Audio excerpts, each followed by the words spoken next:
We are going to have an informational presentation or some presentations on Senate Bill 367.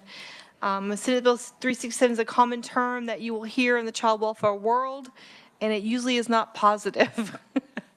So today, this is not a hearing. This is a presentation, so there's no opponents, there's no proponents, there's no neutral. This is strictly history and how it relates to child welfare. So although Senate Bill 367 was probably a very well-meaning bill that had a significant shift in the juvenile justice world, it also had some unintended consequences that significantly impacted our child welfare system. So I've asked the reviser, we have a guest reviser here, and I welcome her to committee. So we have Natalie Nelson and Natalie Scott that are going to be given the history and the background. I think Natalie Nelson is going to go first, and she's going to kind of give us just what led up to Senate Bill 367. Thank you, Natalie. All right. Good afternoon, Madam Chair, committee members. Okay, so I am going to be referencing, so I don't have a memo prepared for you all, but I am going to be referencing the Kansas Juvenile Justice Workgroup final report, which you should have in your materials for today. Okay, so in the summer of 2015, the governor, the chief justice, and legislative leadership appointed 17 representatives from all areas of the Kansas juvenile justice system, as well as legislators from both parties and chambers, to the Kansas Juvenile Justice Work Group, and charged that work group with developing policy recommendations to advance 3 goals. 1, promoting public safety and holding juvenile offenders accountable, control taxpayer costs, and improve outcomes for youth, families, and communities in Kansas. The Public Safety Performance Project of the Pew Charitable Trusts and the Crime and Justice Institute provided technical assistance to the work group. So that just means basically they helped facilitate scheduled meetings, and I think they did a lot of work on this, on the actual final report. And they also helped with retrieving data and analysis. The work group met throughout the second half of 2015, analyzing the Kansas juvenile justice system, reviewing key data from OJA, DCF, and KDOC, and they gathered input from stakeholders, including law enforcement, crime victims, judges, county and district attorneys, and service providers. That all had some sort of stake in the juvenile justice system. The work group also reviewed current research on reducing recidivism and effective policies and practices from other jurisdictions.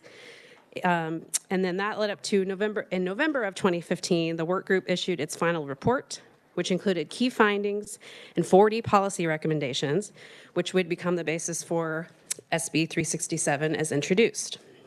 So I will just briefly mention the major findings. I think there were 6 of the work group. They found that as crime falls, the juvenile justice system does not keep pace. And they noted that the decline in the out-of-home population of juvenile offenders was less than half of the decline in the rate of juvenile arrests for the period from 2004 to 2013.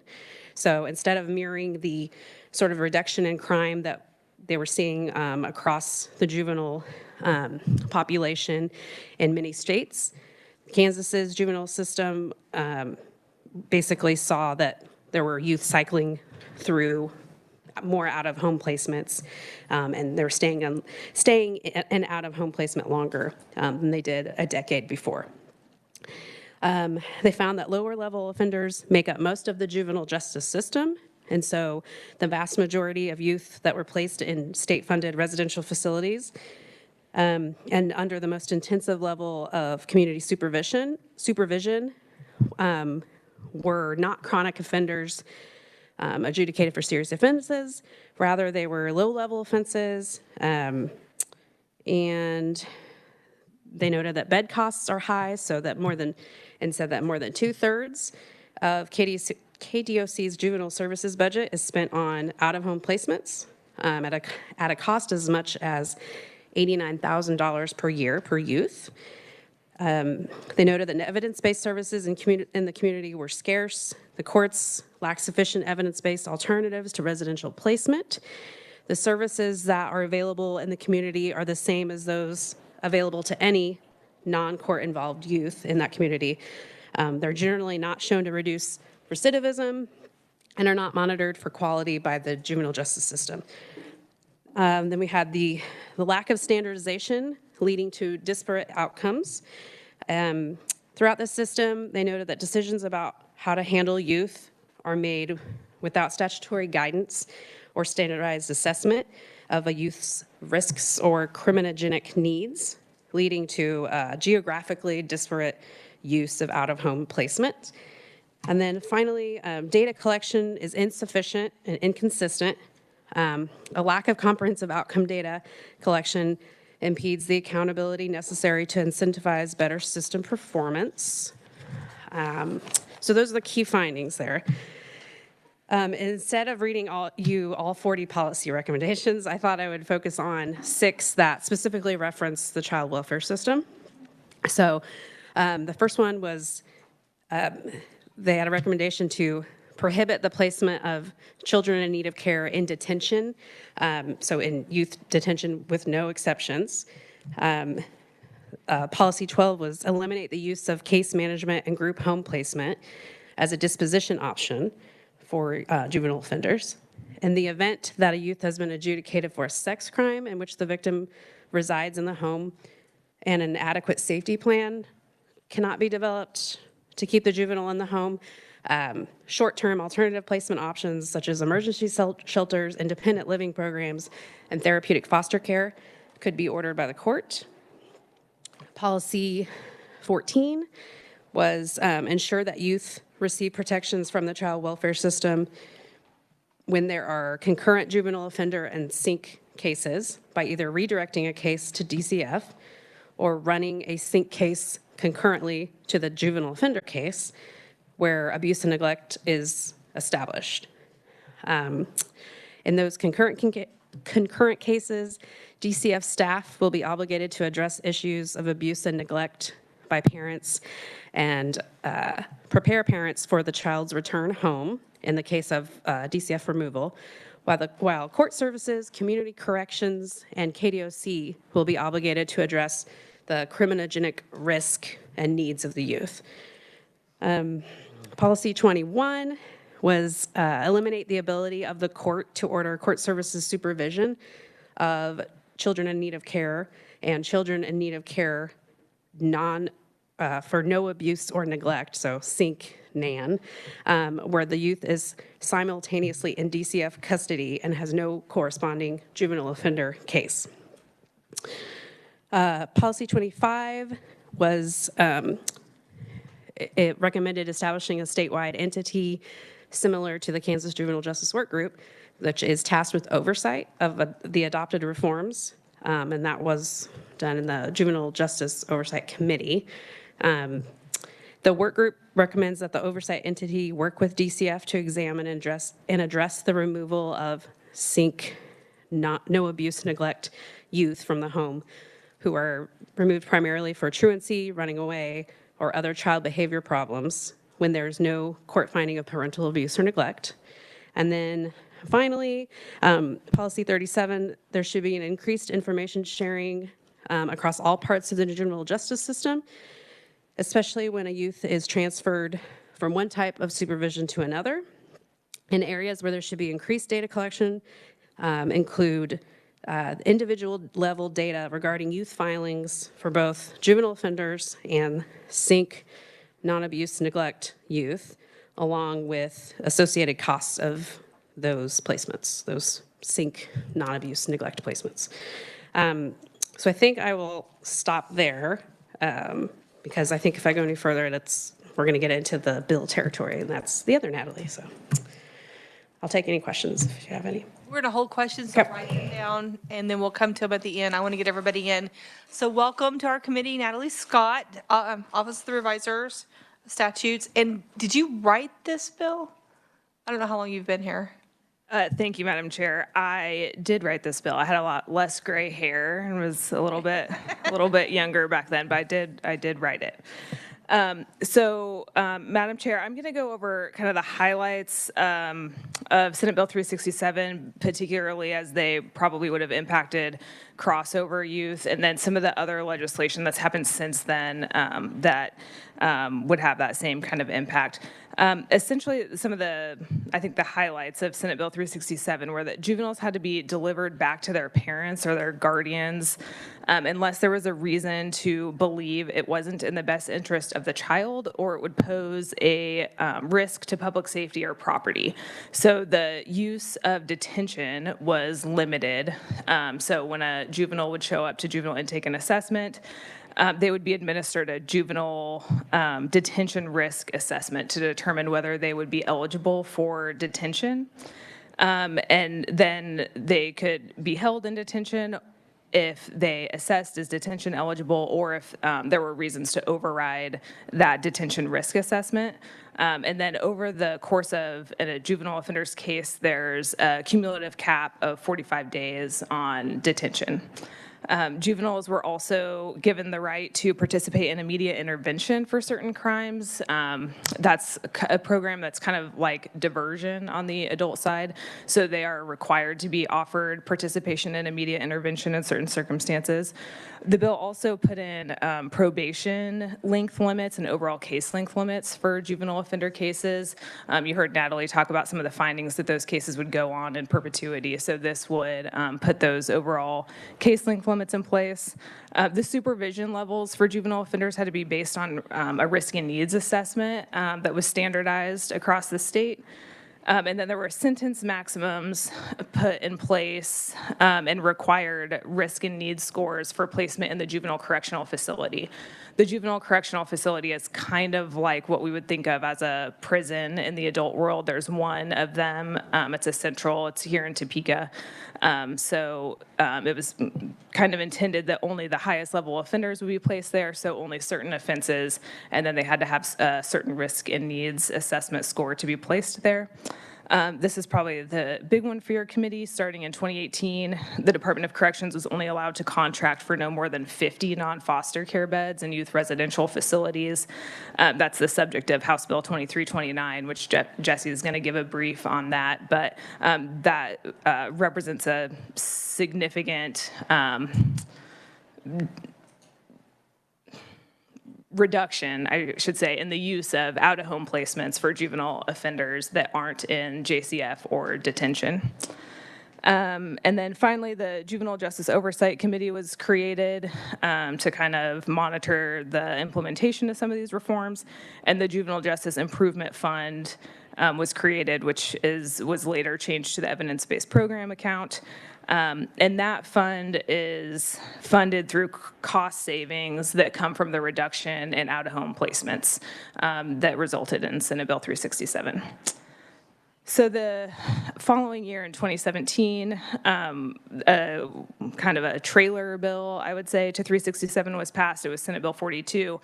The key highlights there, I would say, are that DCF wasn't required to prepare the juvenile for a return to their home with their parents if they weren't going to return home to their parents. So some of those youth were already in out-of-home placements under the Child in Need of Care Code, so DCF wasn't required to prepare those parents for the juvenile's return.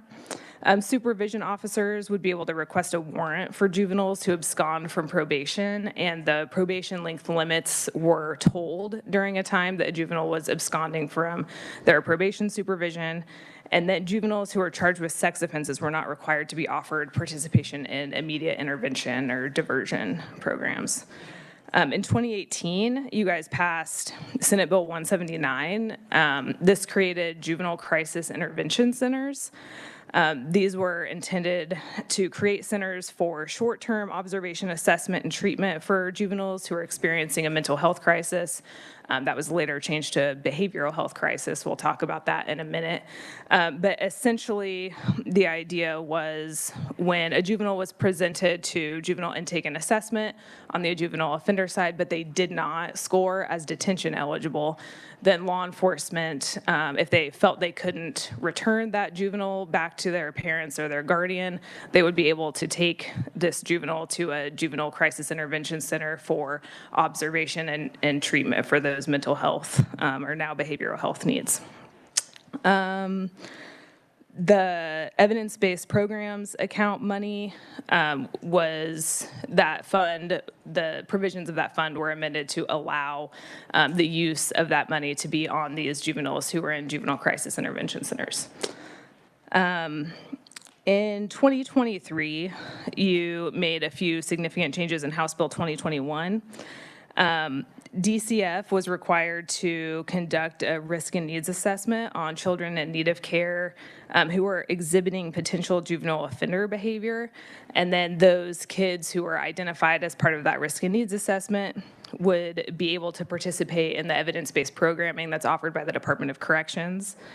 Again, the evidence-based programs account language was amended to allow money from that account to be used on these youth who were identified by DCF. DOC was required to create a grant program to implement evidence-based programs and promising practices throughout the state with a prioritization to counties with low availability of programming. Child welfare case management providers are not eligible to receive those grants. The Senate Bill 179 juvenile crisis intervention centers were changed a little bit. That term mental health crisis was changed to behavioral health crisis. So that would include behavioral and conduct issues that impact the safety or health of a child, members of the child's household or family, or members of the community, including but not limited to non-life-threatening mental health and substance use concerns. And then finally, judges were given a little bit more discretion to place juveniles in detention. They would have to make a finding that the juvenile is demonstrating an escalating use of physical violence, aggression, weapons, damage to property, or life-threatening substances. Those juveniles would be able to be placed in detention up to 24 hours for a first violation, up to 48 hours for a second, and up to 15 days for a third violation. Those are kind of the bills that have passed in the last few years in the juvenile justice world that kind of relate to the child welfare system, and I can take any questions you guys have about any of those.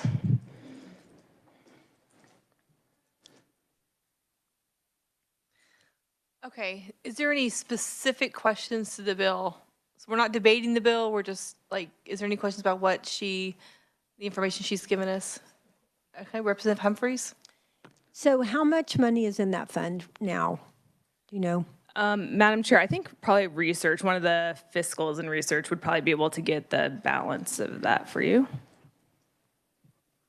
Natalie will work on that. Or I guess you need to. Jesse has it. Jesse. Yeah, I staff budget too. So, and House Bill 2007, as amended by the House Committee of the Whole, it has approximately $13 million in that, and that can be found in Section 113A.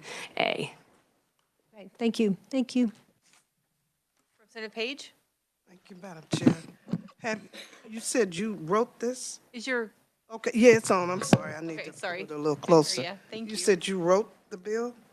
Yeah, thank you, Madam Chair. Just to be clear, I work in the revisor's office, so I drafted the bill. It wasn't, my idea or anything, but I did draft it originally.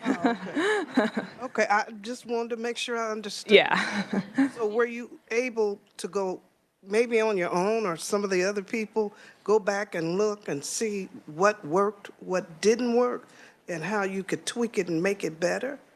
we're going to hear from Humphreys. Oh, okay. Well, I didn't know. if she Fortunately, covered that's not my Okay. Advisors job just- there. just write it, yeah. Yeah. that. Thank you.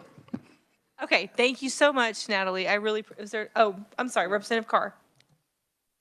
Thank you, Madam Chair. I just had a follow-up question, my colleague with the question about the remaining funds.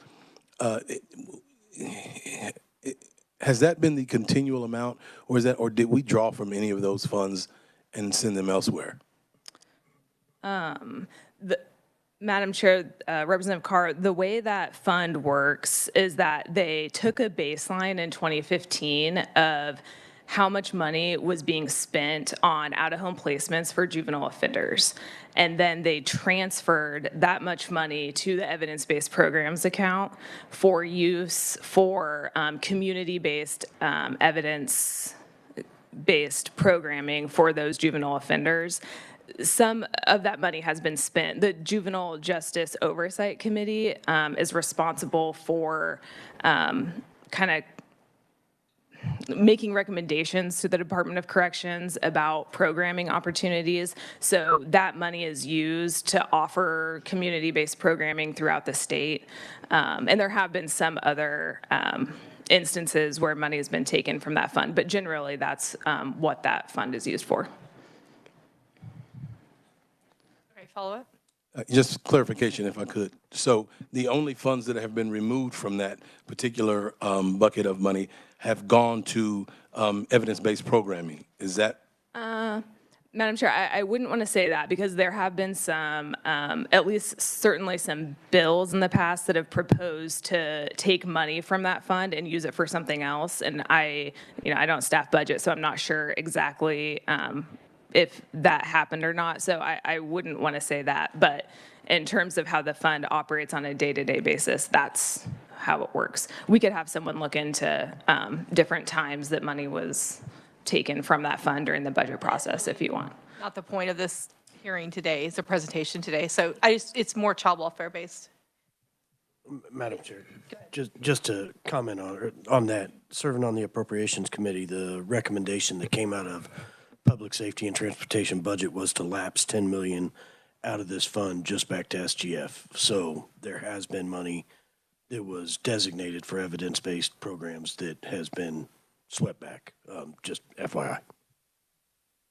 Okay, thank you very much. Now, I have an online WebEx conferee. I have Lisa Southern. Are you available? Can you hear? You may be muted.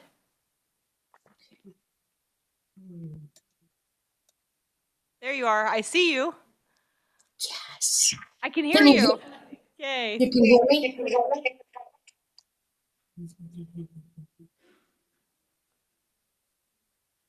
Okay, we're ready for you whenever you're ready, Lisa. Okay. If you have a Okay, can phone. you hear me now? Yes, that's better. Thank you. Okay, so if you can hear me, but for whatever reason, I'm not getting any volume that I can hear from the room. I can hear you. Your volume may be down. Go ahead, Lisa. Can you hear me? Yes. Yes. Can you show her my face? Yeah. Okay. Again, I'm so sorry that this is not working. I tried to call in from my phone, but then there's echoing. So I'm glad you can hear me, but I can't seem to hear what's happening in the room. So I don't know if you guys have any questions. Maybe you can chat. Okay. So thank you, Chair Howerton and members of this committee for allowing me to speak today. My name is Lisa Southern, and I am the Executive Director for Compass Behavioral Health. We are a CCBHC and Community Mental Health Center that serves 13 counties in Southwest Kansas. There is actually a juvenile detention center in our area. Compass has a staff of over 330 people. We provide 24/7 mobile crisis access. We are the safety net. And so we're available for any child, any adult who needs help, and we're ready on the fly.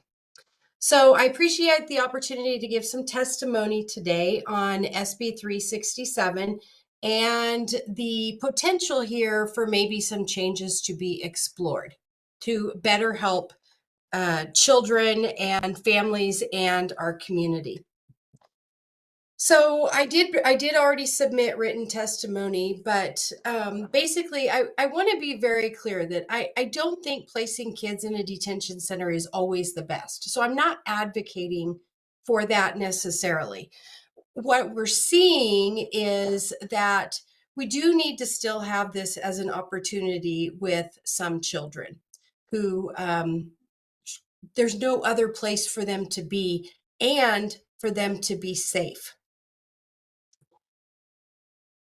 Youth who continue to violate the law and commit crimes are learning that there's no consequences for them. We have a child in our area last week who set a fire for the third time and has still had no legal consequences for those actions. And so now we have a potential placement in foster care and a family member who is displaced and homeless because of the damage from the fire. Kids who don't have a place to be that is safe, that would have maybe otherwise been at a detention center, frequently elope. And if we're talking about safety and trauma, being out there on the streets, homeless, using drugs, not getting any sort of care is not a good option for these kids. Foster care can be traumatizing just as much as being placed in a detention center. And sometimes, since these kids can't go to detention, they're being placed in a foster home, still separated from their family, still being displaced from the life that they had before all of this set in motion. So some of these kids are also potentially dangerous.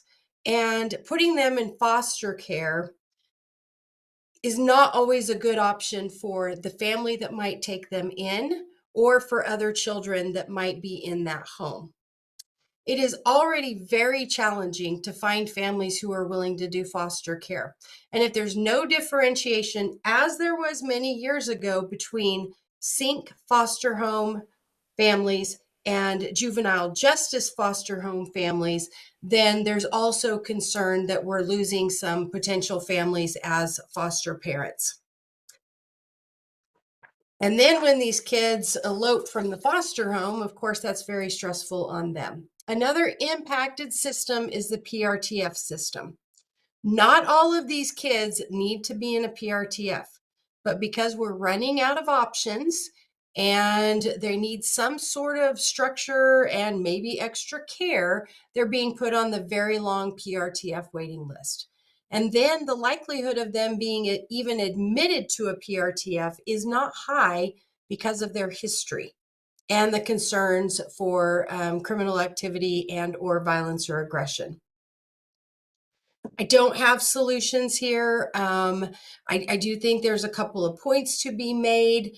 Again, more judicial discretion where the judge can maybe look at the situation and determine which kids should be at a juvenile detention center and which another placement might be an option. One of the things that's very positive is Kansas Department of Corrections having money allotted for detention centers to provide care for juveniles that end up in the detention centers who have either substance use or mental health conditions. So it's not just incarcerating them, they have educational opportunities and they have treatment opportunities. At our agency, we provide assessments within way tighter than the guideline of 72 hours. And we initiate services, and the majority of kids are discharged within 72 hours. So then we coordinate care with the family or whatever their next placement is to try and get them in the mental health or substance use system wherever they're going. Juvenile group homes, we used to have these. This could be another option for these kids if foster care or a detention center isn't. And then looking at having juvenile foster homes again. These would be homes separate from child in need of care cases that do not involve any sort of legal involvement. And also the opportunity to have these families trained up for housing that population versus child in need of care. What SB 367 has felt like is very similar to closing of the state hospital beds for children. We closed those. We thought we had a lot of good resources in our community, and it's not been enough sometimes. We are losing acute inpatient facilities all the time. And we don't have much of a happy medium in between. And this is what we're dealing with adults and low number of psychiatric state hospital beds, children not having as much access to state hospital look-alike beds, and then the inability for kids to be at juvenile detention center if that is the safest place. And I have met many kids at detention centers who they didn't want to leave because they liked the structure and everything that was afforded to them at that facility. So thank you for letting me talk about what I've seen, what we've experienced out here in Western Kansas with SB 367 in place. Okay, thank you so much, Lisa Southern. Next is Tanya Keys, Deputy Secretary, Department of Children and Families. Welcome back. Thank you, Chair Howerton and members of the committee. It's great to be here today to be able to present highlights for you on the crossover working group report to the legislature to get you grounded. This testimony is very specific to a budget proviso in 2019 that set forth 2 work groups that would be happening. So that's what the information is today. Highly summarized, the proviso set forth about 16 items that folks wanted to learn about with regard to crossover youth at that time.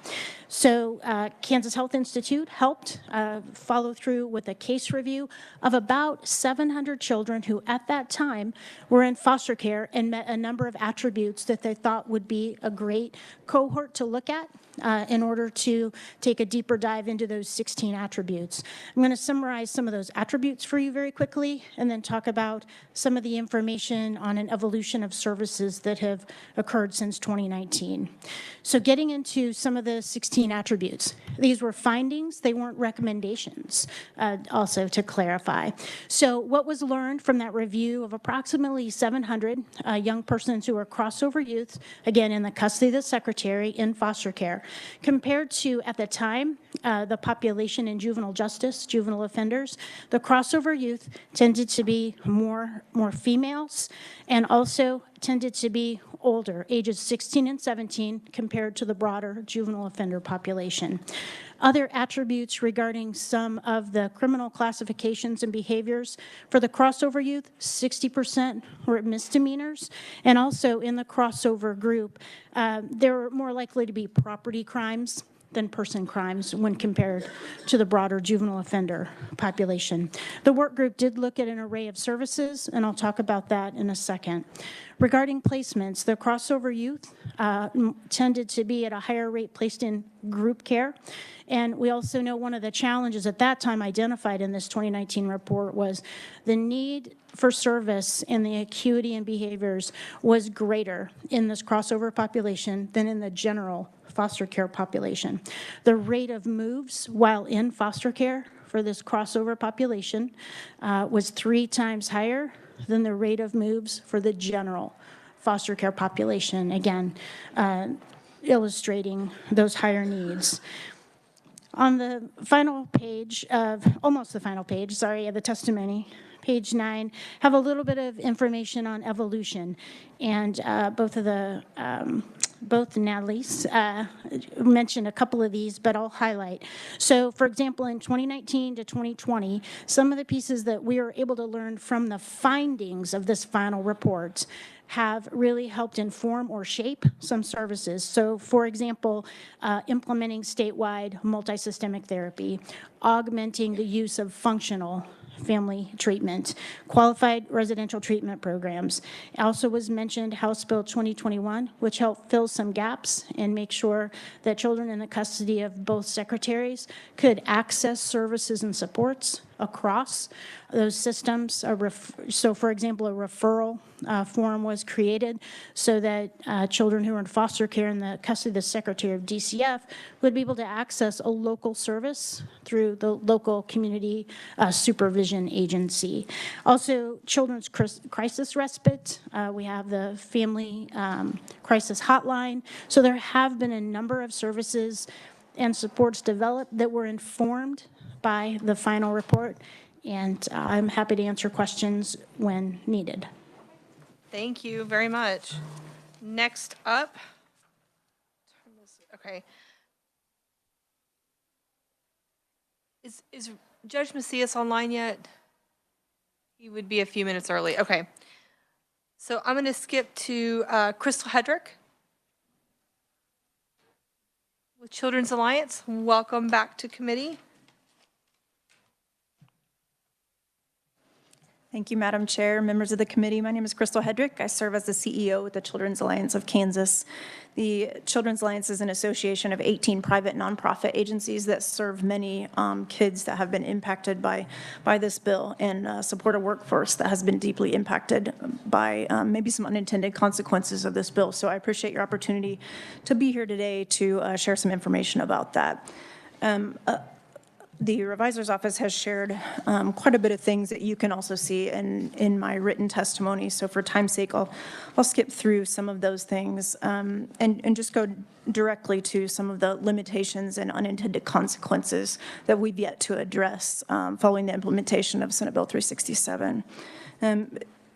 The Senate bill is really always going to be contingent on the implementation of community-based services. So if youth are going to be diverted from incarceration, we were going to need alternatives to support them. So far, we haven't been able to do that sufficiently. Our rural areas in particular, you heard folks from Western Kansas today struggling with the lack of mental health services, substance abuse treatment, and other programs to support families that are caring for these kids. We continue to have limited options for habitual offenders and youth with high-risk behavior. On the front end of this implementation, probation officers had increased caseload and limited time to really provide the adequate follow-up that they needed to monitor these youth. Detention was removed as an option, as you heard, and courts and law enforcement really lost some tools available to them to help address safety for these youth and for our communities. We've seen an increased number of recidivism amongst kids in foster care who are juvenile offenders, really essentially without any meaningful consequences or rehabilitation options for them. Law enforcement continues to report to our providers that juveniles are engaging in new criminal offenses, but they are unable to detain them because of restrictions related to Senate Bill 367. The rest of my time today, I'll talk more about funding and implementation challenges. The hardest part of sustainable change for anyone, and I've led programs and implemented programs for the majority of my career, the hardest part of that is really moving from theory to practice.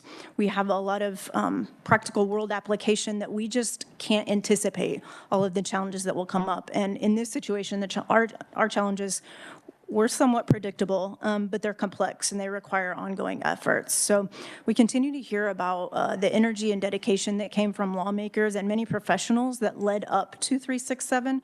But what we don't really hear about is what we've done in terms of an effective implementation plan. So one of my strategies as a program leader has really been a Plan, Do, Check, Act improvement model that is used in a lot of different spaces, not child welfare specific, but it really talks about the implementation pieces that break down. So I want to talk a little bit about that today, specifically in terms of 367. So the plan, we've heard a lot about the plan and the intentionality and gathering data and research what led up to 367. Unfortunately, a lot of my cohorts in the room and a lot of child welfare providers were not a part of that planning process. This bill was signed by Governor Sam Brownback in April of 2016 and became effective less than 90 days later, leaving very limited time for us to really come up with a true implementation plan. The check is really checking in on how things are going and making adjustments as to what's not working well in terms of implementation. So in 2019, Representative John Barker requested an audit to look at 3 questions. have we increased community-based services for juveniles since 367 was passed? Do juvenile court judges and other stakeholders think that we are being effective and that reforms have been effective? And does Kansas have a process to determine if these reforms were successful or not? I included in my testimony, I won't go over all of these for time's sake, but I included the outcomes from that and some specific language from that legislative post-audit committee report. But I want to focus in on a couple of things. Department of Corrections, at the time of that post-audit report, Department of Corrections had spent $9 of $40 million for this community-based care. So there was a plan to increase that up to $22 million a year over a 10-year period, and to reinvest in substance abuse programs, counseling, things to serve juvenile offenders in their community. At the time of the report, though, this post-audit report, there was no process to ensure that judicial districts were using the grant funds that had been allocated to them on appropriate programs. So I think that's something that has evolved since then, but just to be noted that 3 years into this, that's where we were at. One of the outcomes from that post-audit was, word for word, it's possible the reforms impacted the state's foster care system, but the Department for Children and Families was still compiling data on this issue during the audit. Child care advocates and the stakeholders we surveyed said more juvenile offenders have entered foster care due to reforms. Legislative concerns led to 2 DCF budget provisos that you heard Deputy Secretary speak of, and she provided some information about that. So I have a couple more things that came from those working groups and that final report that I wanted to lift up today. Again, just that the data didn't necessarily reflect the anecdotal evidence from the working group members and the testimonies about the unintended increase in these kids entering the foster care system. So Deputy Secretary shared some information about placement rates, but one other thing I wanted to lift up is that none of the crossover youth that had the case plan goal of adoption, so older youth, none of them with the case plan goal of adoption were placed in a pre-adoptive placement or able to reach permanency, as compared to almost 10% of other youth in that similar category that didn't have these criminal behaviors. This final report also indicated significant expenditures on specialized mental health placements. So there were 2 foster care providers at the time, St. Francis Ministries and KVC Kansas. KVC Kansas had reported they had spent $11 million on acute hospitalizations and other mental health facilities specifically for these youth. St. Francis Ministries estimated a total of over 6,000 nights for almost 250 crossover youth in psychiatric residential treatment facilities or acute hospitalizations within that same period. So historically, at this point is when we really started shifting the way we informally defined crossover youth. So prior to this time, we had really talked about crossover youth were older youth who entered foster care due to reasons of abuse and neglect, and then started displaying criminal behaviors and unsafe behaviors. So now at this point in 2020, what's happening is that kids are entering foster care because of criminal behaviors, and we're still calling them crossover youth and still trying to treat that in the same space. So I just wanted to lift that up. In 2023, HB 2021 that you heard Natalie speak about was enacted to modernize parts of the system, asking for more data-driven practices and a more accounting-based approach to that funding and management of the programs. At that time, still only 9.8 million of the 36 million available had been spent. To get us more current, over the summer, the Juvenile Justice Oversight Committee annual report released some information. There are some key takeaways I won't go into today, but you can see them in my written testimony.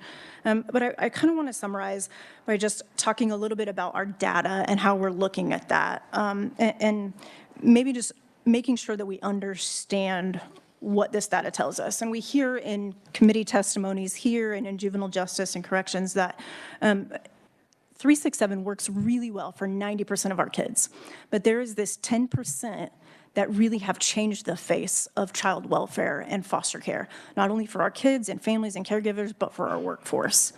And so our data at face value really does look pretty good. I included a visual in here from November 2024 where the JJOC presents data that says that 67% 96% of kids going through juvenile intake are released back to their parent, which at face value seems really great, right? Like we're being successful.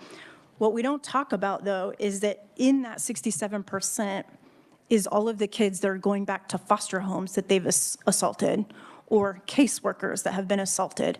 And there is, in policy, it indicates that if a child is in the custody of KDOC or DCF and they commit a crime like that, they are to be released back to that agency.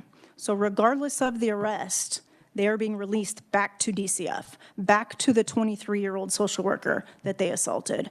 And you'll hear more anecdotal stories that we share about, but at some point, those anecdotal stories amount to data, and they tell a story. So you can see in my testimony kind of how the release of kids from juvenile intake works and some of the criteria around that, but I really want you to focus in on number 5 and how that relates specifically to kids that are in DCF custody and foster care. Children's Alliance ultimately believes that there are unintended consequences of 367 and are really impacting outcomes for our kids, this 10% of the population, but also all kids in foster care. And we keep hearing about things like the Stepping Up initiative, and that being boots on the ground representation and professionals, making sure that we're addressing gaps in our juvenile justice reform. But I took a look at that. I had never heard of that until a couple weeks ago. And so I looked at their September 2024 meeting that's available online and in the meeting minutes. And I noticed that there were 2 members of that committee that were a part of DCF, neither of which were caseload carrying professionals. There was no representation by anyone affiliated with the Children's Alliance or its members which includes every foster care case management provider in the state. So I appreciate you giving me a little extra time today and for the opportunity just to share some of this. I would just ask that you help us take action based on what we know now, and that whomever is tasked with implementing change and policy that may come in this session, that whoever that is does it well. So I'm happy to stand for questions at the appropriate time. Thank you very much. Is Judge Macias online? I know he was stepping out from another meeting. Okay, so we're going to move on to Angela Hedrick with KVC. Welcome to committee. You haven't been here yet this year. Hi, good afternoon, Chair Howerton and members of the committee. My name is Angela Hedrick, Vice President of Operations for KVC Kansas. KVC is contracted with DCF to provide foster care case management in catchment areas 3 and 6. And I appreciate the opportunity to be here and present on the impact of Senate Bill 367 upon the foster care system. And as we've heard, there has been a notable shift towards diversion and community-based solutions since implementation. Yet the development of prevention-focused solutions has been inadequate to avoid the unintended negative consequences upon the foster care system. The current general service array for community-based services is insufficient to meet the public's needs when prevention fails and a youth enters the juvenile court system. As a result, offending youth continue to be diverted from detention to foster care rather than being connected to community-based services that were promised under Senate Bill 367, and if available, would have supported them to be safe in their community. In my role at KVC, I oversee our admissions department that's responsible for matching youth in foster care with a placement provider, and it also serves as our centralized call center for after-hours crisis response. I also oversee our residential and day services programs who serve youth who are experiencing placement instability, as well as sponsorship of our foster homes. These programs and the staff within these programs are working daily to manage this strain upon our system. Our vice president and director level leaders meet twice each week to discuss in detail all of the youth within this population that are experiencing placement instability. We spend a significant portion of our time alone trying to maintain safety or achieve safety and maintain placement stability. Some recent examples of juvenile offender youth that we discuss in this twice-a-week meeting to try to create placement stability solutions include a young adult who is on probation for theft of a vehicle, has 2 ankle monitors, and is facing identity theft and credit card theft charges for stealing from his most recent foster parent. This young adult created a dangerous situation at our residential day services program by becoming physically dysregulated during the night, ransacking the building, overturning furniture, attempting to physically attack another foster youth within the building, and as well as staff. He turned off all the lights in the building, leading responding law enforcement to enter the building in SWAT formation with their guns drawn, all while a 14-year-old foster youth and staff were barricaded in another room. Within 4 hours, this youth was arrested, this young adult was arrested, but within 4 hours, KVC was forced to return this same youth to the building to continue awaiting placement. Despite his agitated state and the continued threat to the safety of others. This type of situation is an extremely common occurrence. In fact, as I was sitting here waiting to testify, I received a text message from my director of the day services program about another youth who has physically attacked our security guard. And so I don't know the result of that situation yet, but it is happening almost daily. Foster care staff are regularly expected to pick youth up after an arrest and return them to their placement provider if we can get the placement provider to cooperate and agree to take some of that risk on themselves, or to take them to our day services programs while we continue to search for another placement option, despite there being an active threat to the safety of others. This includes arrests for offenses such as destruction of property, verbal and physical assault, and battery. KDOC policy states if a youth is in the legal custody of DCF, they should be released and returned to the previous placement whenever possible. If due to safety or other extenuating circumstances, return to the placement is not an option, the youth shall be released to the custodial agency, which is the foster care case management provider. This directly and severely compromises the safety of other youth in DCF custody, foster care case management staff, foster parents, and residential placement providers. Another example includes a youth who spent 15 months incarcerated at the Kansas Juvenile Correctional Complex in Topeka and then was released to foster care. This youth was receiving supervision from our residential day services program while awaiting a long-term placement match when he physically attacked our security guard, sending him to the hospital for his injuries. This youth was arrested but not detained, despite being on probation for other crimes, including arson.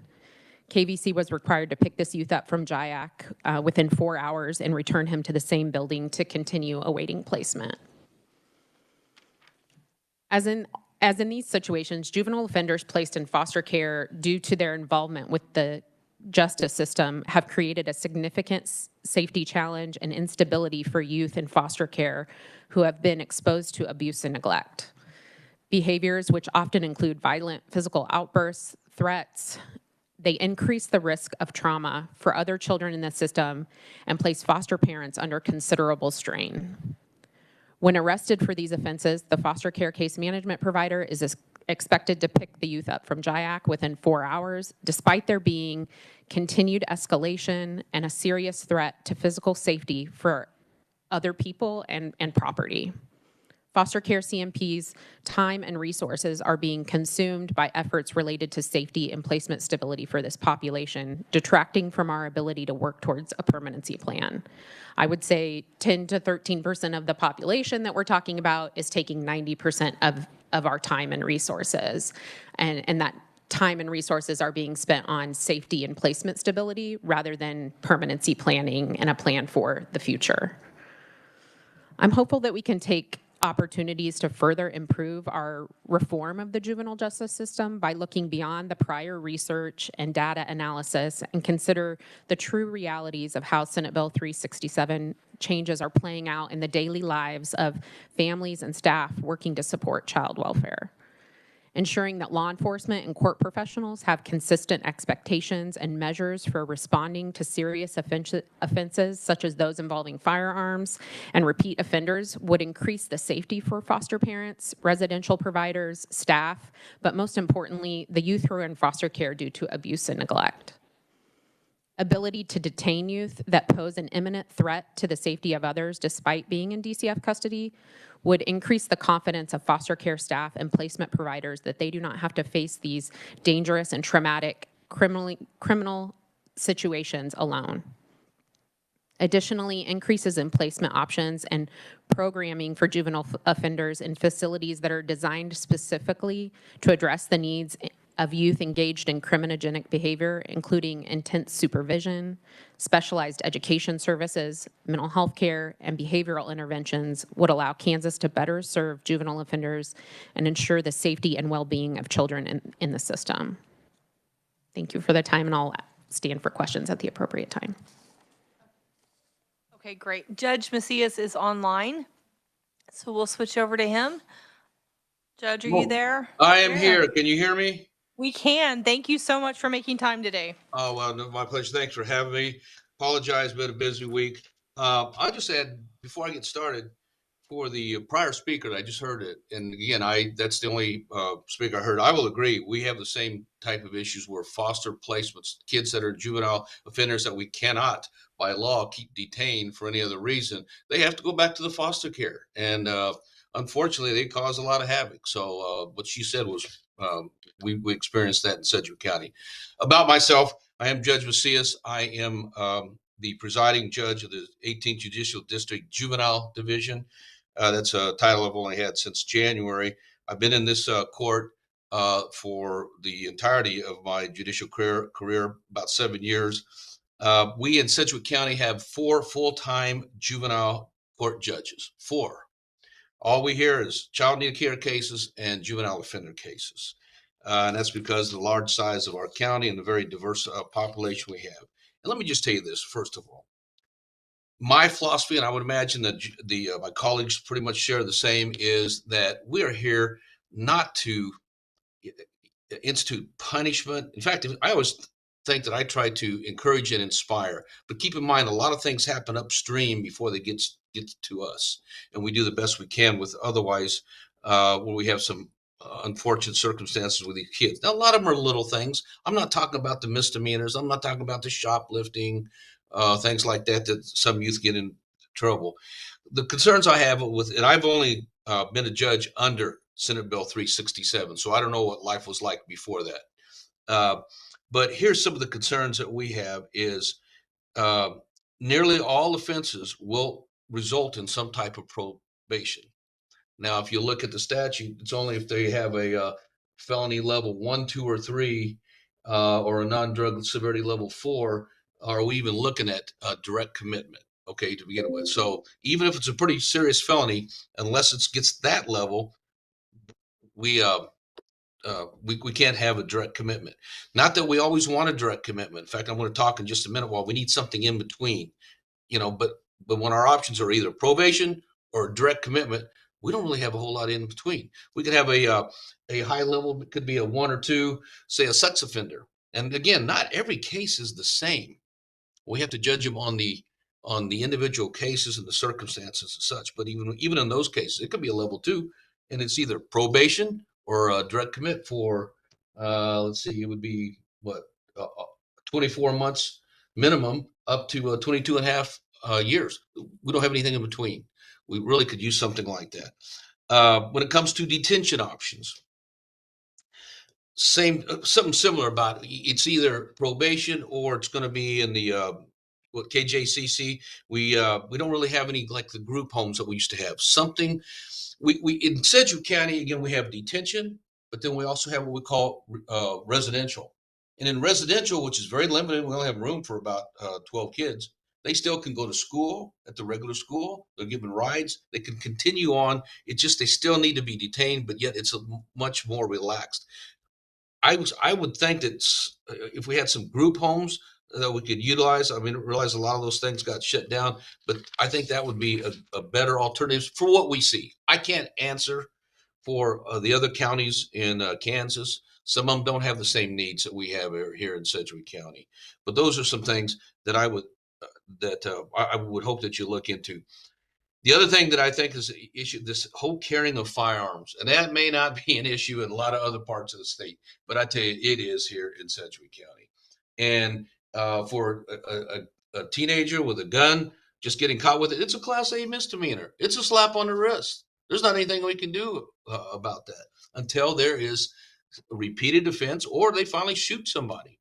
And sadly, you don't make policy based on one event, but boy, we look at this all the time. We just had another homicide here, 2-3 weeks ago. The alleged shooter, 18 years old. We quickly looked him up. Oh yeah, he had 3 juvenile offenses, including one carrying of a firearm. But boy, all I could do is give him probation, and he did successfully complete the probation. But I don't know how much he really gained out of all that, because now at 18 years old, he's looking at a potential life sentence. Who knows what's going to happen in that case? Further, it just seems like we sometimes, and again, we're trying to parent after the fact. That's why I feel like we as judges, we're trying to parent way after the fact. And unless we have some tools that try to catch their attention, and I realize we give them probation, and under the statute, if they have technical violations, 3 or more technical violations, then they could be violated under probation, and we can kind of go from there. But the maximum number of detention days is 45. That's what we have available. And I realize an amendment to that statute allowed for kind of like what we call a quick dip type thing, if they've done, and this is going to be under KSA 382392, and it's going to be specifically under B4. But if they have a violation, it could be possible that they get the first time they get 24 hours quick dip, or 48, or up to 15. But here's the problem: if you look at the language that was passed, it does require the judge make a finding that the juvenile is demonstrating escalating use of physical violence, aggression, weapons, damage to property, or life-threatening substances. Let me tell you what, almost all those are new crime. That's a new crime. And so as a result, it hasn't helped us all. The only time I've ever been to use it in the last few years is that we had a juvenile who was had life-threatening substances. So those are type of things I think would be giving us tools that would help us to help these juveniles. Somehow you got to get their attention. And don't get me wrong, I practice this all the time. I call it the 3 R's of discipline. I'm sure everybody knows that. But any discipline that must be meted out, whether you're parenting your children or those of us sitting on a bench, it needs to be reasonable.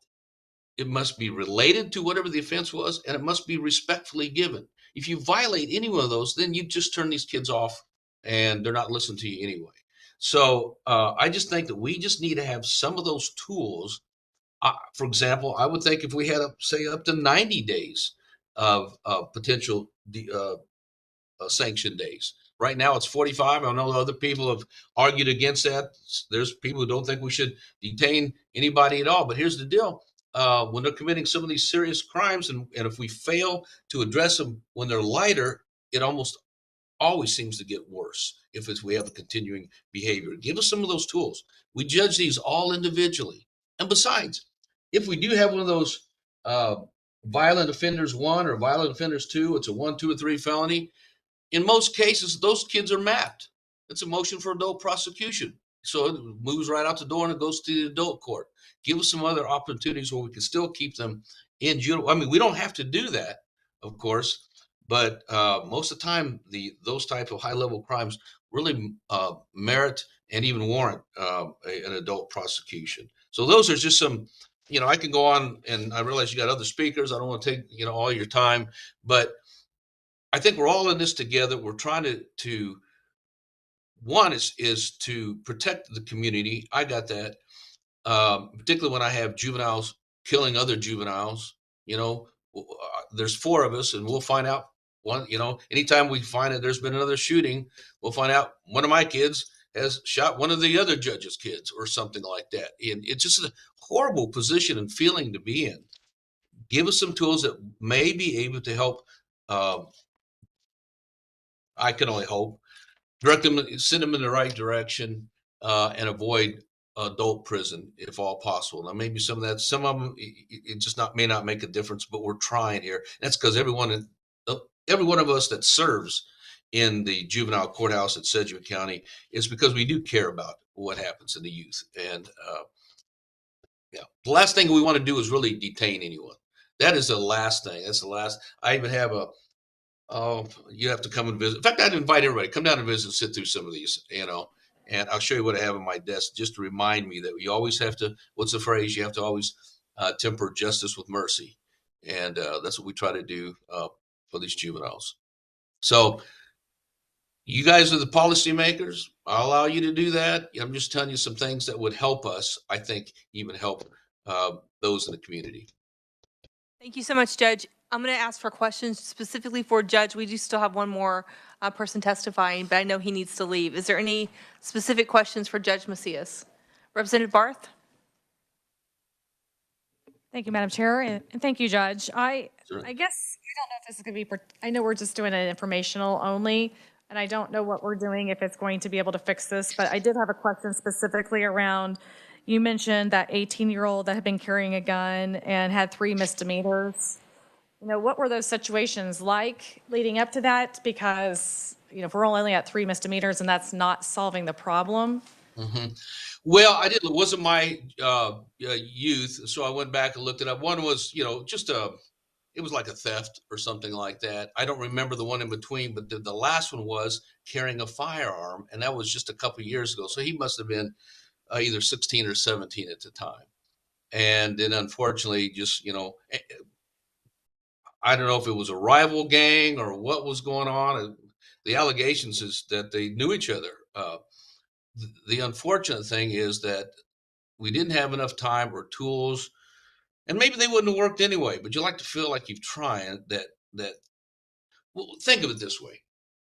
If a juvenile is already carrying a gun and we can only give them a slap on the wrist, you know, it's like discipline your own kids. Oh, dad's not going to do anything. Oh, mom's not going to do anything. They get that. They understand that. And we understand that, you know, if they are involved in a gang, the adult gang member will make sure that the juvenile gang member is one who's carrying the gun, because the consequences are different because of the age. So I guess something that would allow us to try to impose some guidance, discipline, if we have to, that would, you know, let them know we really do mean it. There are consequences. I remember as a young lawyer, and I won't go into the whole story, but, you know, I kept defending this young kid, and we kept bailing him out of trouble. And I remember even then thinking, are we really helping this kid, you know, by getting him out of trouble? And it was probably less than 10 years later, I ended up reading on the internet that, yeah, he got into some gambling issue and at age 18 was shot and killed in Kansas City. And I just thought, you know, we failed him. That still bothers me to this day. You know, playing defense attorney and being clever and so on. He really never learned any discipline. Any other questions for Judge Macias? Real quick, Representative Page. Have you, excuse me, and thank you, Chairman. Have you found any programs anywhere in the United States that's working? He's off. Yeah. Well, you know, I probably haven't looked at a lot outside of Kansas. Interesting, I just listened to a podcast over the weekend, and there was an article at the New York Times. I'm going to get that and forward it to you. And again, it was probably more along the lines of the 3-6-7 approach. And what the individual, well written, I would probably have to disagree, at least what we see. The short answer to your question is, Representative Page, is no, that I don't know what else is out there in other parts of the country. But if there are some that work, let us know. We will certainly try them. Thank you. Okay. Only Okay, easy thank you so questions. much. But of course, okay. Thank you so much, Judge, for being here. Oh, you went. Thank you. We're Thank you gonna- for all your efforts. I do appreciate it. Yeah, we're going to move on. I was mistaken. We do have 2 people left. So I'm going to ask Erica Case. Are you available to testify? Okay, perfect.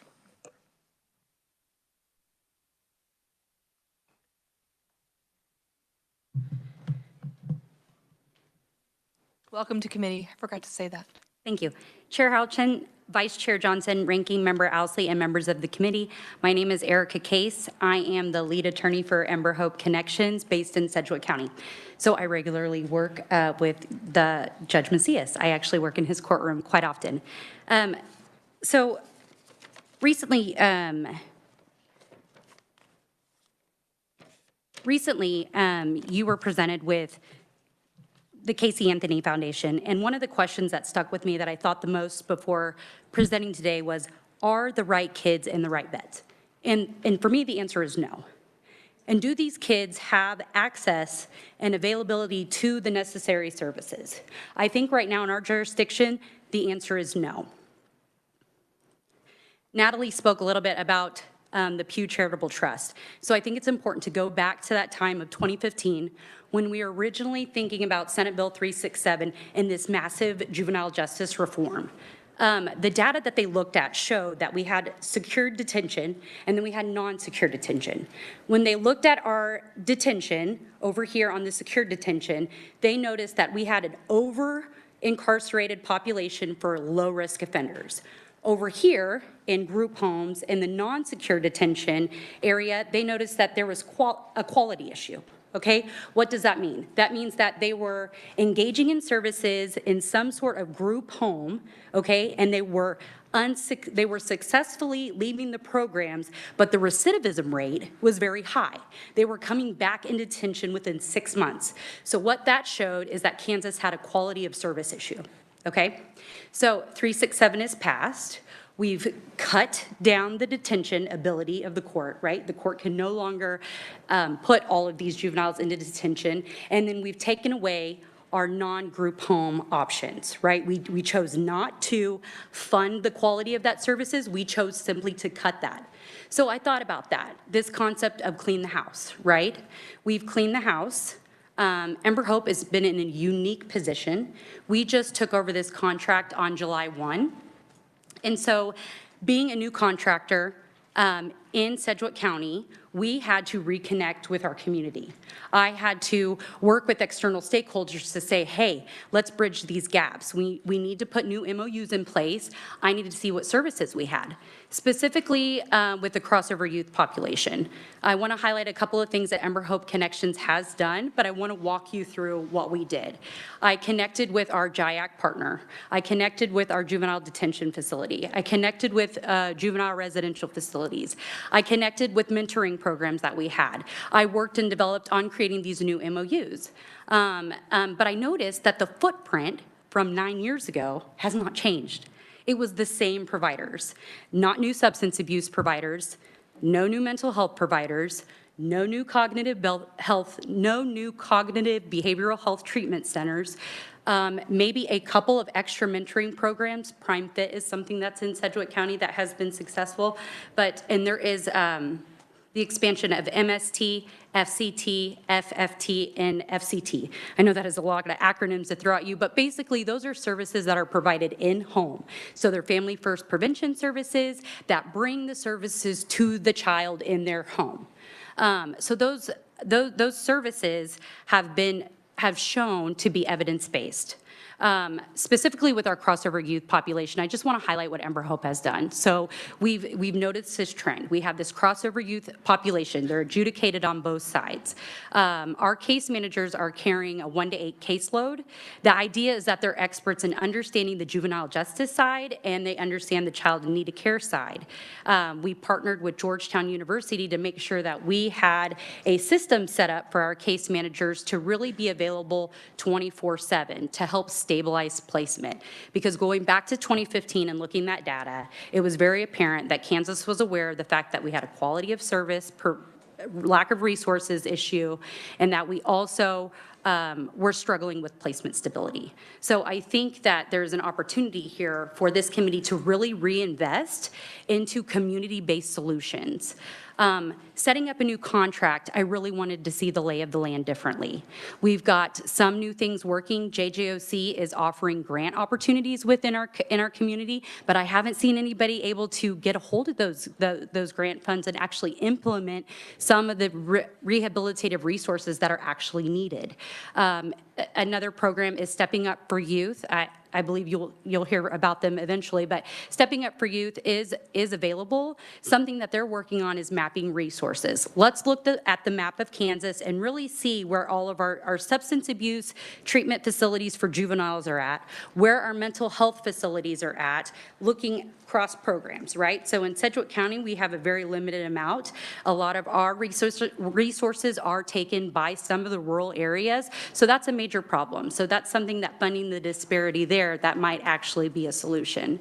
And following up with this mapping of resources, like let's look at the map and let's make sure that the access and the availability of what these children need is actually available in the local county. So focusing on community-based solutions. Another thing that Ember Hope has done is creation of a hub team. So this team is not going to be necessarily case carrying. They are going to be a team that is working solely on placement stability.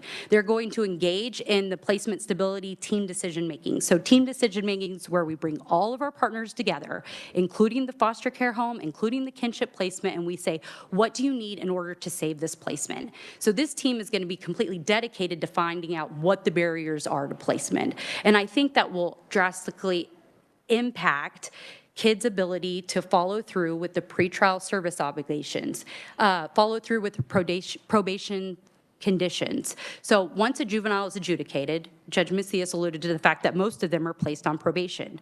In order to complete the conditions of probation, you need to have access to those services. If those services are not readily available for your youth, then they're not able to complete the conditions of probation.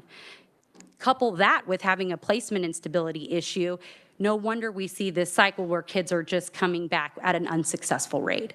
So I think one of the targeted solutions is really to focus on making sure that every community, every child has access and availability to those cognitive behavioral health treatments that have been shown to work across the nation. If you look back at the Pew Charitable Trust and the recommendations that they've made, the Casey Anthony Foundation, it's connecting kids with that cognitive behavioral health treatment, making sure that they have those rehabilitation programs.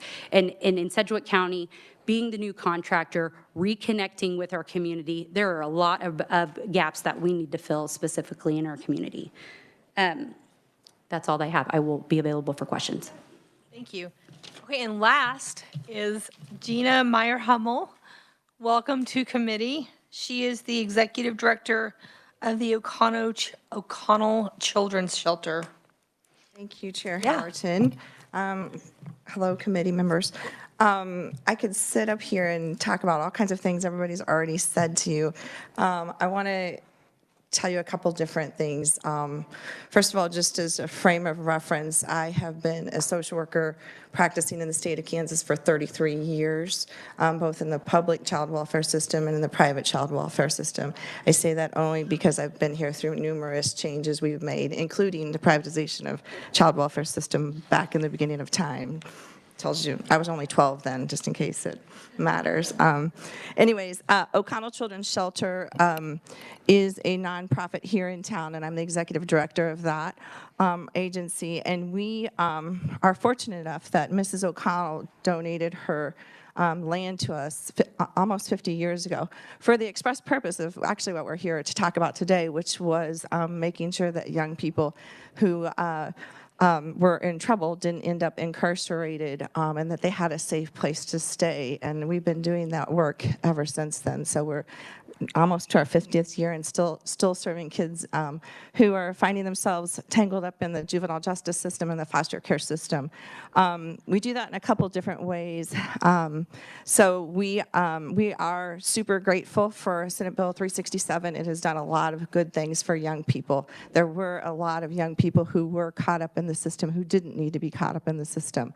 However, as you've heard today, there are a lot of kids who are still struggling, and we definitely see that as well. So we are recipients of both KDOC and DCF funding as it relates to trying to prevent these young people from entering both the foster care system and the juvenile justice system. So we're working really hard to do what we can to help these young people avoid the system at all costs, which we feel very fortunate about being able to do that.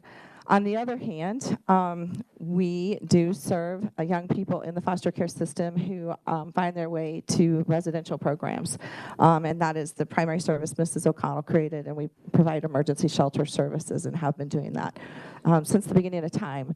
And what I can tell you, much of what you've already heard, which is the population of young people who we serve in residential care and who we've been serving in our residential program has changed over time, and certainly has changed dramatically since Senate Bill 367. You've already kind of heard about the level of violence that our child placing agencies are having to work with. Well, those young people are finding their way to our program directly. And so when you talk about, or being served by foster families, so when you talk about young people who are committing crimes and then we're having to take them back, we're the ones going in the middle of the night to take them back. So we're talking about young people who sexually assault other young people, and we're having to take them back into our program. Or young people who've been physically violent, threatened to kill our staff, threatened to harm other children, actually harmed other children, and we're still having to take those children back. So there's something that obviously needs to change when we're putting violent offenders next to young people who need protection. And so there's a lot of things that we could talk about, but what I want you to know is that when Senate Bill 367 passed, the promise was that we would fund community-based prevention services, and you've already heard reference to the fact that that didn't take place initially, and it is slowly caught up. So I certainly understand that the legislature and KDOC have done their best to try to catch up and do some of that spending, and we're grateful for that. Like I said, we are the recipient of some of that and working really hard to try to keep young people and their families out of both systems if we can. But it's not enough. And what I can tell you about that is when you work in a residential home, or when you work in a group home like we run, we don't get funding up front to get training. We don't get funding up front to invest in our workforce. And so what happens is we're expected to take these young people with really high acuity needs, and we don't have any influx of funding to be able to train our staff up, to be able to support our staff. If I have to invest in an employee assistance program because my staff are traumatized from having to deal with the young people that we're taking care of. I don't get extra funding to do that. So we have a rate study that comes by after the fact, and we'll adjust our rate, but it doesn't nearly cover the cost of providing care. And in my opinion, that's not acceptable. We shouldn't have to fundraise to offset to take care of the state's responsibility in serving young people in the foster care system. So that's something that absolutely has to change. If we're going to have these young people served in the foster care system, then the foster care system needs to be funded to take care of these young people. So that's just one portion.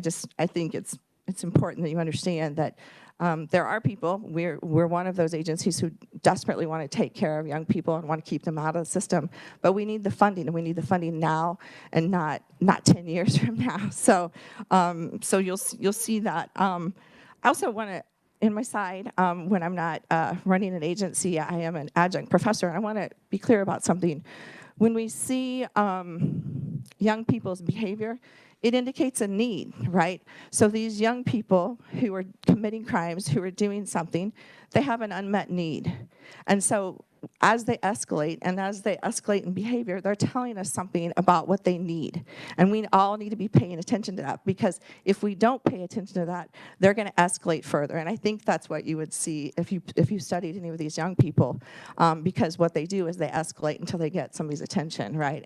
And unfortunately, sometimes that means they've harmed somebody else, or they've taken their life, or they've made really poor decisions along the way. So just remember that young people need help. I mean, that's what we're supposed to be doing. So sometimes that means we need to detain them or hold them to get their attention so they stop spinning out of control, and they need treatment, and they need treatments that work, and they need community-based providers and investment in residential providers that work. But we can't do that without the funding. We cannot magically come up with investing in evidence-based treatment protocols without a funding stream that helps to offset that, especially if you're asking local nonprofits to do that and then fundraise to offset that funding. Trying to think if there's anything else I want to say. You know, we haven't talked about this. but I have a long history of understanding that, you know, we're in a lawsuit in the child welfare system, and we have kids who have been spending night-to-night placements. We're not talking about them, but those kids still exist in our system, and these are the young people who are still struggling to place. So when you wonder why, if there's a failure, so to speak, of the foster care system, it's because we put an impossible task without the appropriate funding in place to take care of them. I'm happy to stand for questions, but thank you for listening. Thank you very much. We are going to have a few questions for the presenters today. Are there any questions? It's a lot of information. I will tell you the heart that I have in having this presentation today was there are two bills that Jesse's going to go over. We're not going to ask questions. We're not hearing these bills, but she's just going to tell you about them. And they directly relate to, they're in the Juvenile Justice Corrections Committee, but they directly relate to child welfare. And I wanted us to be informed about what the issues are in child welfare and why these bills are important or why they've been brought forth. And then you can make your decision that way, but I did want us to be informed. So are there questions? Representative Riley. Thank you, Madam Chair. Heard this coming up several times, and I, in the past, have had some experience with this. Could maybe Gina, since she was the last one up and has social worker experience, define for me the difference of what the judge was saying that we need group homes in comparison to PRTFs, comparison to the folks that I know in Wichita, which is New Horizons, which is a religious-backed shelter, comparison to the Boys Town model, where kids are taken out in the country, well, not necessarily taken to the country, but they do chores, they do work. So visit with me a little bit about the differences between those two group homes. Sure. Madam Chair, thank you for the question. So when young people are in the foster care system, of course, they can be placed based on their need across a continuum of placement options. And so part of the job is to assess what their needs are and what's the most appropriate placement for them. So relatives being obviously, or family being the preferred in foster home. And then you kind of move up from there. So you would move to group home, residential care, then you would do some kind of crises or hospital care. So, and then a PRTF. So a couple difference. In order to get into acute care or into a PRTF, you have to screen into that type of care. So that usually means you're a danger to yourself or others, or you're actively suicidal or homicidal, or you're experiencing acute crises right now. So these young people who are committing criminogenic behavior probably aren't going to screen into a PRTF or a hospital because they're not going to meet that acuity of needing a hospital or needing a PRTF because they're looking for immediacy. So that's why these young people end up in residential care or group care like our facility, because they're not going to necessarily, or the other option is those facilities won't necessarily have an opening right now when that young person is presenting and there's no current bed available for them. And so it is not uncommon for us to have young people in our group home who have had 40, 50, 60 placements before they get to us. And I will tell you that we are pretty picky about who we serve because we don't want to add to the trauma and we don't want to add to the failure of placements that these young people have, but many of them have experienced multiple placement disruptions or multiple night-to-night placements. So I will also say that it is not uncommon for us to get upwards of 80 referrals a day. So when we're looking at who do we serve and how can we serve them and what's the need, there's the need out there for placements for these young people, and we're constantly looking at can we adequately serve. And it saddens me when I know that there's so many of them that we're not serving because we don't have the infrastructure and the resources currently to do that. Other questions, committee? Representative Page? Thank you, Madam Chair. I'm sorry, I forgot your name. Is it Erica? Okay.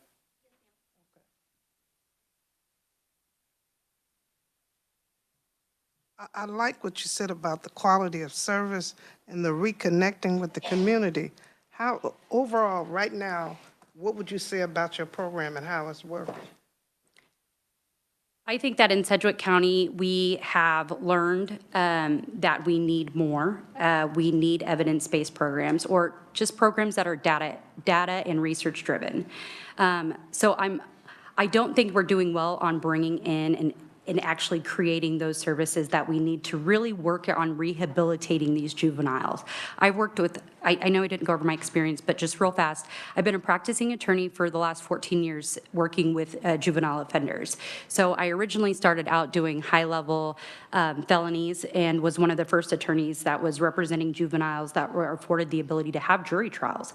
And what I noticed is that I wanted to be able to work on what can we do prior to adjudication? What can I do to make sure that if you've got a drug issue, we're getting you the appropriate treatment? So I can go to the DA and I can say, hey, this kid's doing well, he's engaged in the services, can we still consider diversion, or can we consider something that's a non-adjudication path for him?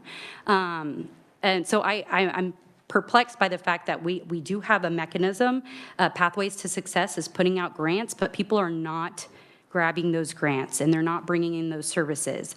And then you think about the business perspective. Well, I guess they're being able to build it, but we're not being able to sustain these services for these youth.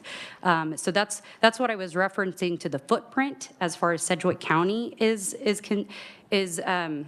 as far as Sedgwick County goes, it has not changed much. And that was not the understanding of Senate Bill 367. At the time of in 2015, I was one of the individuals, one of the attorneys saying, hey, I've got a kid with a low-level misdemeanor for breaking into a concession stand at Goddard in detention for 3 weeks for absolutely no reason other than he made somebody mad.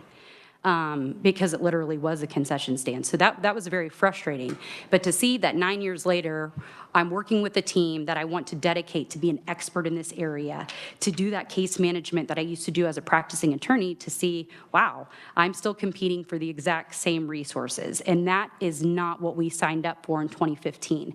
Juvenile justice reform was meant to say, hey, you are saving this amount of money, reinvest it into public safety.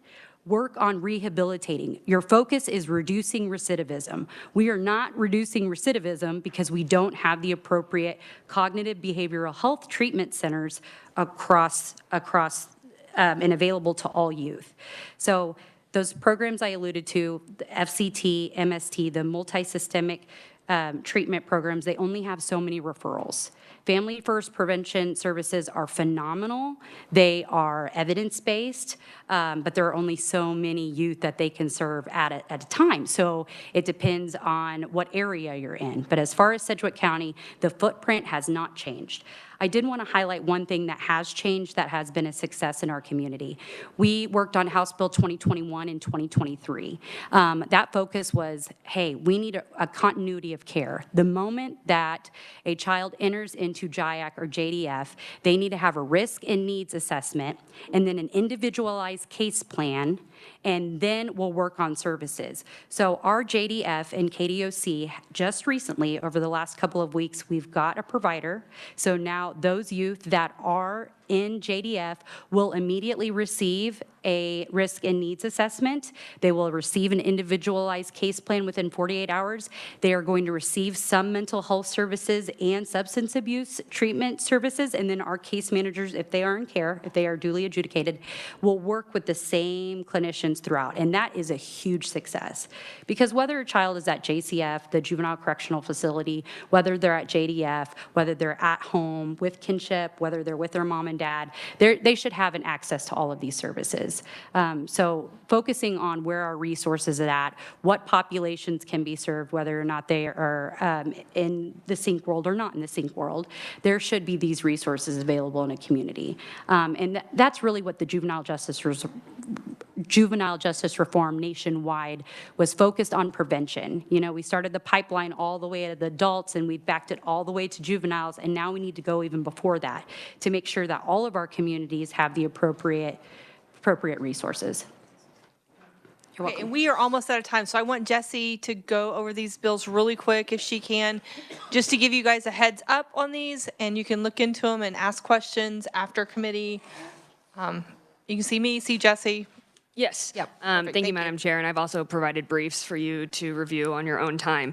So first, House Bill 2325, in the first section, upon a finding that a firearm was used in the commission of offense by a juvenile, and if that offense, if committed by an adult, would constitute a felony, a judge may commit the juvenile directly to the custody of the Secretary of Corrections for placement in a juvenile correction facility or youth residential facility for a minimum of 6 and a maximum of 18 months. So in Section 1, it changes that minimum of 6 months to 12 months, and then that maximum of 18 to 36 months. In Section 2 of that bill, if offenders are assessed as high risk on a risk or needs assessment, the bill removes this high risk assessment requirement when it comes to chronic offenders. Section 3 provides that a cumulative detention amount of time for a juvenile is a maximum of 45 days over the course of the juvenile offender's case. This bill would increase that 45 to 90 days. Section 4 would add that a violation of probation also would include a technical violation, so a failure to follow terms and rules. That doesn't include a crime or arrest. And then the last section of 2325 provides that a detention risk assessment tool includes an override function that may be approved by the court for use under certain circumstances. So the override may be ordered to direct placement in a short-term shelter facility, a community-based alternative to detention, or a juvenile detention center. So the bill adds that the court shall approve an override function of this detention risk assessment tool for use when a juvenile is alleged to have possessed or used a firearm during the commission of that offense. And then House Bill 2329, in the first section, the bill would provide the court the ability to place a juvenile in custody of the Secretary, order the Secretary of Corrections to place the juvenile in a youth residential facility and be responsible for those associated costs. The Secretary is directed then to contract with entities to fulfill those duties. In Section 2 of House Bill 2329, it would provide that the court has the power to direct a specific placement by the Secretary of Corrections into a facility. Section 3 would add that the Secretary would ensure timely placement of a juvenile in a youth residential facility, and that the Secretary also cover those costs. Section 4 relates to contracts for youth residential facility beds. So this is what Natalie mentioned. The current requires the Secretary to contract for no less than 40 beds, or cannot contract for more than 40 beds. The bill would change it to contract for no less than 40 beds. So allowing for that, and then the bill adds other items for the Secretary of Corrections to consider when contracting for those beds. And then Section 5, the last section there, authorizes the Secretary of Corrections to spend up to $10 million in a fiscal year to contract for those beds for the juvenile offender placements. Thank you. And if you want to know how those bills affect our child welfare, feel free to ask anybody in the audience. Probably they can answer that for you. I appreciate your time today. Just for a mental note, I think it was announced yesterday in Welfare Reform Committee, we do not have committee tomorrow. We do not have committee tomorrow. No, look at your agenda. He offered the day to me, but I was like, I'm going to give him a break. No, actually, I saved that day just in case we had any Senate bills that came over and we needed them. So, but we are not meeting tomorrow. Minutes will be emailed out. And then there's some written presentations, documents online for you, not testimony. Thank you. We are adjourned.